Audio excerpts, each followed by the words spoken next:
आइए दलाल स्ट्रीट पर पिछले हफ्ते क्या हुआ इस पर नजर डालते हैं। पिछले हफ्ते की पॉजिटिव बात यह रही कि बावजूद रेंज बाउंड मूव्स के बुल्स दौड़ते नजर आ रहे थे इस बिना पर कि यूएस ईरान एग्रीमेंट हो जाएगी।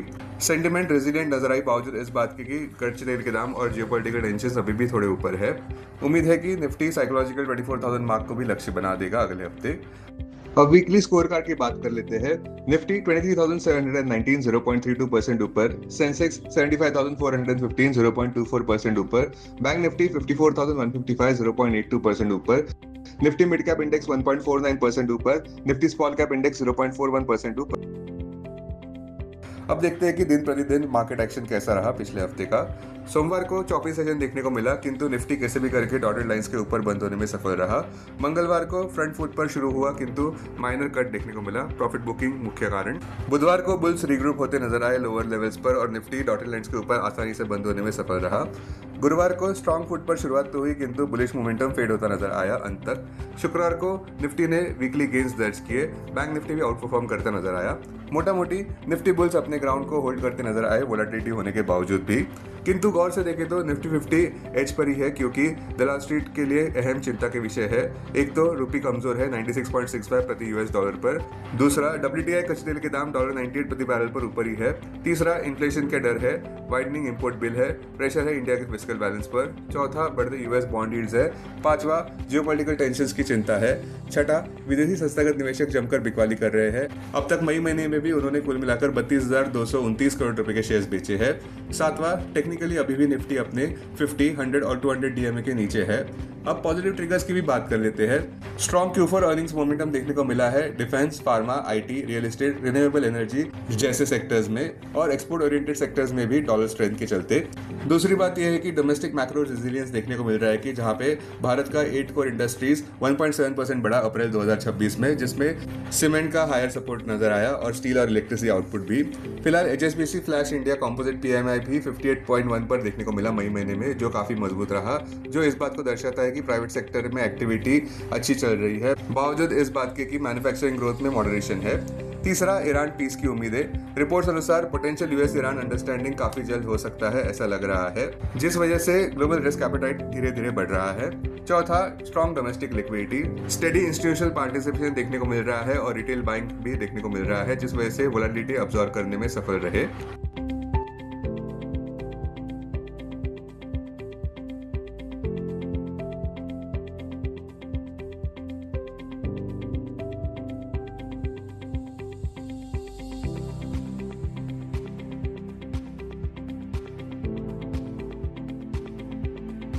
अब आइए देखते हैं पिछले हफ्ते इंडाइसेस का परफॉर्मेंस कैसा रहा।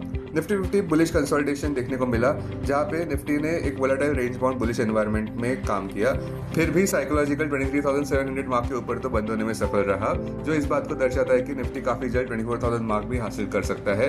टेक्निकल फ्रंट पर बात करें तो निफ्टी फिर भी अपने 21 डीएमए के नीचे है, जो है 23,885, 50 डीएमए के जस्ट ऊपर बंद हुआ है, जो है 23,691 पर, 100 डीएमए के अभी भी नीचे है, जो है 24,637 पर, और 200 डीएमए के भी नीचे है, जो है 25,002 पर। इमीडिएट हर्डल अब देखा जा रहा है 24,602, जो कि अप्रैल 21, 2026 का हाई है। बैंक निफ्टी में कंसोलिडेशन देखने को मिला किंतु बुल्स ने एक मेजर रिबाउंड का प्रयास किया। बैंक निफ्टी 0.64% ऊपर बंद होने में सफल रहा, जो निफ्टी के 0.32% गेन्स को आउट परफॉर्म थोड़ा करता नजर आया। बैंक निफ्टी का ऑल टाइम हाई फरवरी 3 को बनाया गया था 61,764 पर। अहम मॉडल 200 डीएमए पर देखा जा रहा है, जो है 57,041 पर। निफ्टी प्राइवेट बैंक इंडेक्स 1.49% ऊपर था, जबकि निफ्टी PSU बैंक इंडेक्स 0.26% नीचे रहा। ब्रॉडर मार्केट्स की बात करें तो खास करके निफ्टी मिड कैप 50 इंडेक्स 1.49% ऊपर बंद होने में सफल रहा और निफ्टी स्मॉल कैप इंडेक्स भी 0.41% ऊपर रहा। दोनों ही इंडाइसेस ने कुछ हद तक बेंचमार्क निफ्टी का आउट परफॉर्म किया। बुलिश सेक्टर्स रहे निफ्टी IT 4.31% ऊपर, निफ्टी रियल्टी 2.39% ऊपर, निफ्टी एनर्जी 1.06% ऊपर, निफ्टी इंफ्रा 0.34% ऊपर। वहीं बेरिश सेक्टर्स रहे निफ्टी मीडिया 4.29% नीचे, निफ्टी FMCG 1.57% नीचे, निफ्टी फार्मा 0.25% नीचे, निफ्टी मेटल 0.22% नीचे, निफ्टी ऑटो 0.21% नीचे। स्टॉक्स जो सुर्खियों में रहे, गेनर्स की बात करें तो टीटी के प्रेस्टीज 2.44% ऊपर बंद हुआ ब्लॉकबस्टर Q4 अर्निंग्स के चलते। अपोलो माइक्रो सिस्टम्स तो 20.54% ऊपर रहा, जहां पे कंपनी का consolidated profit after tax 168.7% year on year बढ़ा ₹37.62 करोड़ पर। लेंसकार्ट सॉल्यूशंस 9.53% ऊपर रहा, जहां पे रेवेन्यू 46.62% ईयर ऑन ईयर बढ़ा, जो ऑफसेट करता है नजर आया माइनर 8.4% डिक्लाइन को जो नेट प्रॉफिट में देखा गया। 3M इंडिया 6.63% ऊपर बंद हुआ, जहां पे प्रॉफिट 201.73% ईयर ऑन ईयर बढ़ा ₹215.34 करोड़ पर। हिंडाल्को इंडस्ट्रीज भी लगभग 4% ऊपर बंद होने में सफल रहा, जहां पे कंपनी की सब्सिडरी नोवेलिस ने अपने इबिटा को इंप्रूव किया प्रति टन 10% से। साथ साथ पॉजिटिव सेंटीमेंट देखने को मिला क्योंकि उनका पोटेंशियल इंक्लूजन हो सकता है सेंसेक्स जून रीजिंग में।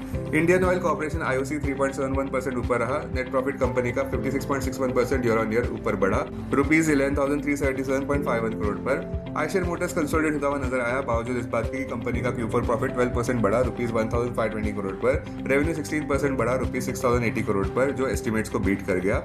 LIC ऑफ इंडिया लगभग 2% ऊपर बंद होने में सफल रहा, जहां पे कंपनी ने रोबस्ट Q4 अर्निंग्स दर्ज किए। 23% ईयर ऑन ईयर राइज देखने को मिला Q4 प्रॉफिट में ₹23,420 करोड़ पर, जिसका श्रेय जाता है स्ट्रॉन्ग प्रीमियम इनकम और इन्वेस्टमेंट रिटर्न्स को। दालमिया भारत लगभग 4% ऊपर बंद होने में सफल रहा, जहां पे कंपनी ने घोषणा की कि वे जयप्रकाश एसोसिएट्स के सीमेंट एसेट्स को एक्वायर करने वाले हैं ₹2,500 करोड़ वैल्यू के। BSE लगभग 5% ऊपर बंद होने में सफल रहा, जहां पे उम्मीद है कि कंपनी की इंक्लूजन होने वाली है NSE की फ्लैगशिप निफ्टी 50 इंडेक्स में सितंबर 2026 रीजिंग के दौरान। ग्रासिम 7.55% ऊपर बंद होने में सफल रहा, जहां पे स्ट्रॉन्ग Q4 अर्निंग्स का प्रदर्शन देखने को मिला। Consolidated adjusted profit after tax 31% year on year बढ़ा ₹2,041 करोड़ पर, जिसमें रोबस्ट परफॉर्मेंस देखने को मिला बिल्डिंग मटेरियल्स, फाइनेंशियल सर्विसेज और सेल्यूलोसिक फाइबर्स में। इतना ही नहीं, कंपनी ने अच्छे क्वार्टरली रेवेन्यू भी दर्ज किए ₹51,101 करोड़ के और रिकॉर्ड एबिटा भी ₹8,011 करोड़ का, जो हाईलाइट कर रहा है ब्रॉड बेस्ड स्ट्रेंथ की बिजनेस के इर्द गिर्द। वीवर्क इंडिया तो लगभग 14% ऊपर बंद होने में सफल रहा, अच्छे Q4 अर्निंग्स के चलते। Q4 revenue 28.6% year on year बढ़ा और क्वार्टर ऑन क्वार्टर बेसिस की बात करें तो 10.9% बढ़ा ₹709.9 करोड़ पर। Profit after tax sky rocket होता नजर आया 141.9% ईयर ऑन ईयर ₹79.6 करोड़ पर। पैट मार्जिन भी इंप्रूव होता नजर आया शार्पली 11.2% से, जो 525 basis points year on year बढ़ता नजर आया। सबसे अच्छी बात यह रही कि कंपनी ने नेट डेट नेगेटिव कर दी पहली बार -11.7 करोड़ पर, जो पिछले साल इसी क्वार्टर में ₹215.3 करोड़ की थी। इन आंकड़ों से पता चलता है कि स्ट्रॉन्ग और कंसिस्टेंट कैश जनरेशन देखने को मिल रहा है। अब लूजर्स की बात करें तो मारुति सुजुकी इंडिया 1.77% नीचे गिरा, जहां पे कंपनी ने प्राइस हाइक अनाउंस किए हैं ₹30,000 के अक्रॉस मॉडल्स, क्योंकि उन्हें इन्फ्लेशन काउंटर करना है और राइजिंग इनपुट कॉस्ट को भी। जुबिलेंट फूडवर्क्स 5% से ज्यादा नीचे बंद होता नजर आया, बावजूद इस बात के कि कंपनी का प्रॉफिट आफ्टर टैक्स 67.1% ऊपर बढ़ता नजर आया। इन्वेस्टर्स थोड़े कतराते नजर आए क्योंकि डोमिनोज इंडिया की कोर ग्रोथ कम होती नजर आ रही है और मार्जिन सस्टेनेबिलिटी भी। एफकॉन्स इंफ्रास्ट्रक्चर लगभग 11% नीचे गिरता नजर आया, जहां पे कंपनी ने कंसोलिडेटेड नेट लॉस दर्ज किया ₹88.40 करोड़ का। यही आंकड़ा पिछले साल इसी क्वार्टर में ₹110.93 करोड़ का प्रॉफिट था। गेल इंडिया लगभग 1% नीचे गिरता नजर आया, जहां पे कंपनी का Q4 net profit 21% quarter on quarter गिरता नजर आया ₹1,262 करोड़ पर, जबकि एबिटा तो 56.5% नीचे गिरता नजर आया मार्जिन कॉन्ट्रैक्शन के चलते। ITC तो लगभग 3% नीचे बंद हुआ, जहां पे कंपनी ने 74% ड्रॉप दर्ज किया है स्टैंडअलोन Q4 प्रॉफिट में, बावजूद इस बात की कि रेवेन्यू 17% ईयर ऑन ईयर बढ़ा और ऑपरेशनल परफॉर्मेंस भी स्टेबल रही। LG इलेक्ट्रॉनिक्स इंडिया लगभग 6% नीचे गिरता नजर आया, जहां पे कंपनी का Q4 net profit 8% year on year गिरा ₹693 करोड़ पर, बावजूद हेल्दी रेवेन्यू ग्रोथ के, क्योंकि मार्जिन्स में प्रेशर नजर आया।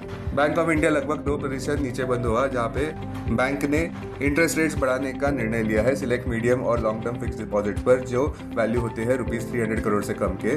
ये रिवाइज रेट्स मई 18 से इफेक्टिव हो गए। टाटा स्टील लगभग 4% नीचे गिरता नजर आया, जहां पे निवेशकों ने नियर टर्म अनसर्टेनिटीज को फ्लैग किया है, प्राइस वोलेटिलिटी को भी और एमिशन चैलेंजेस को भी यूरोप में टाटा ग्रुप के मार्च अर्निंग्स के बाद। ICICI प्रूडेंशियल लगभग 3% नीचे गिरता नजर आया, जहां पे कंपनी को 52 वीक लो का भी सामना करना पड़ा ₹489 प्रति शेयर पर सोमवार के व्यापार में, जब खबर आई कि ब्रिटिश इंश्योरर प्रूडेंशियल PLC ने एग्री किया है 75% स्टेक एक्वायर करने का भारतीय लाइफ इंश्योरेंस में, जिसकी वैल्यू आती है ₹3,500 करोड़ की। पिछले हफ्ते के निफ्टी 50 के गेनर्स इस प्रकार रहे। ग्रासिम लगभग 8% ऊपर, विप्रो 6.9% ऊपर, इन्फोसिस 4.96% ऊपर, ट्रेंड 4.76% ऊपर, हिंडाल्को 3.91% 3.8% ऊपर। वही लूजर्स रहे पावर ग्रिड 3.78% नीचे, टाटा स्टील 3.53% नीचे, टाटा कंज्यूमर 3.42% नीचे, ओएनजीसी 3.12% नीचे, एचयूएल 3.02% नीचे। ज्ञान मंत्र तो ये कहता है कि ब्राइट पॉसिबिलिटी है कि निफ्टी 50 बुल्स डोमिनेट करते नजर आ सकते हैं द लास्ट स्ट्रीट को सोमवार के व्यापार में, क्योंकि मार्केट सेंटीमेंट इंप्रूव होती नजर आ रही है, जहां डाउ जोन्स इंडस्ट्रियल एवरेज और नैस्डैक ने फिर से रिकॉर्ड हाईस कायम किए और S&P 500 ने भी लगातार 8 हफ्तों से गेन्स दर्ज किए हैं। पॉजिटिव कैटलिस्ट कच्चे तेल के दाम $97 प्रति बैरल के नीचे जाते नजर आ रहे हैं, क्योंकि उम्मीद है कि यूएस और ईरान के बीच बहुत जल्द एक डील देखने को मिलेगी और स्ट्रेट ऑफ हॉर्मुज बहुत जल्द खोला जाएगा, केवल समय की बात है। संक्षेप में कहे तो निफ्टी बुल्स चीयर कर सकते हैं डिप्लोमेसी होप्स को। ज्ञान मंत्र ऑप्टिमिस्टिक रहे किंतु सिलेक्टिव रहे, क्योंकि बुलिश मोमेंटम स्ट्रेंथ पकड़ता नजर आ सकता है। उम्मीद है कि खुशहाली के दिन वापस आएंगे द लास्ट स्ट्रीट पर। Investments in security markets are subject to market risk. Read all the related documents carefully before investing. This content is purely for information and educational purpose only and in no way to be considered as an advice or recommendation.